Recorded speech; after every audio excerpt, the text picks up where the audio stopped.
அரிசி பருப்பு சாதம், 1 டம்ளர் அரிசி, 1/4 டம்ளர் துவரம்பருப்பு.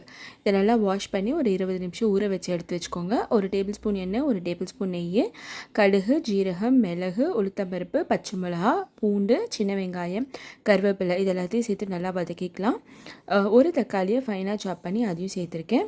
அதையும் சேர்த்து நல்லா வதக்கிட்டு ஒரு 1/4 டீஸ்பூன் மஞ்சத்தூள், கொஞ்சமாக பெருங்காயம், ஒரு 1/2 teaspoon red chilli powder just colour பர்பஸ்க்காக சேர்த்துருக்கேன். இது எல்லாத்தையும் சேர்த்துட்டு இது வேகிறதுக்கு கொஞ்சமாக தண்ணி விட்டு உப்பு போட்டு இதை நல்லா வேக வச்சு எடுத்துக்கோங்க. இப்போ இந்த இடத்துல நம்ம அரிசியும் பருப்பையும் தண்ணியை நல்லா வடிச்சுட்டு சேர்த்துட்டு ஒரு 4 டம்ளர் தண்ணி இங்கே நான் சேர்த்துருக்கேன். இதை நல்லா மிக்ஸ் பண்ணிவிட்டு இந்த இடத்துல உப்பு செக் பண்ணிக்கோங்க. குக்கரை மூடி ஒரு 2-3 விசில் விட்டு எடுத்திங்கன்னா சூப்பரான அரிசி பருப்பு சாதம் டேஸ்டியாக ரெடி ஆகிடுச்சு. இது மேலே இன்னொரு டேபிள் ஸ்பூன் நெய் விட்டுட்டு கொத்தமல்லி ஆட் பண்ணி மிக்ஸ் பண்ணிக்கலாம். இன்றைக்கி என்னோடய பிளேட்டில் அரிசி பருப்பு சாதம், தயிர் சாதம், கூடவே நேற்று பண்ணின வெத்த குழம்பு, ஜவ்வரிசி வடாம் இதை வச்சு இன்றைக்கி என்னோடய லஞ்ச் முடிச்சாச்சு.